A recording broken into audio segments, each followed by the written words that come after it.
আজও হাজির হয়ে গেছি। আজকে আমি আমের জুস তৈরি করব, তার জন্য আম তো পাড়িতে হবে। চলো তাহলে আম পাড়া যাক। এই যে রইল আমাদের আম গাছ, এই যে দেখতে পেয়েছো 3টে আম পাড়ি লিয়েছে। আম পাড়া হয়ে গেছে, এবারে ধুয়ে পরে আমরা আমাদের ম্যাঙ্গো জুস তৈরি করি। আমগুলো আমাদের ধোয়া হয়ে গেছে, এবার চলো তাহলে কাটা যাক। এই যে কাটিছি আম, আর এই যে যেমন ছাড়াইছি না, এর ছালটা, এই যে এটাও আমি তোমাদেরকে দেখাচ্ছি কেমনভাবে ছাড়াইতে হবে। এটা সামান্য এখানে একটু কাটবে, বাস। আর এরকম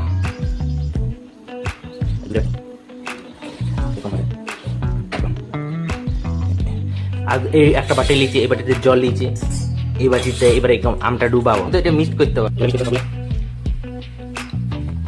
ভালো করে এগুলা জলে মিশাইতে হবে। দেখতেই পাচ্ছি এখন ওইগুলো হাতের দ্বারা মিক্স করা যাচ্ছে না, তার জন্য আমাদেরকে চাই মিক্সার। চলো তার মিক্সারে এটা মিক্স করে নিই ভালো করে। মিক্সার দেওয়ার আগে আমি সামান্য নুন মিশাবো আর চিনি, বেশি করে চিনি দিব, আর একটু দিই। তো চিনি দেওয়া হয়ে গেছে আমাদের, এবারে চলো তার মিক্সারে মিক্স করা যাক।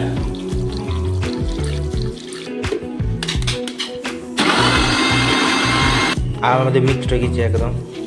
গ্লাস ছাক না আনলেও চলতো, আরও ঢাল দাও। এই যে অর্ধেক গ্লাস হয়ে যায়। আমাদের রেডি হয়ে গেছে।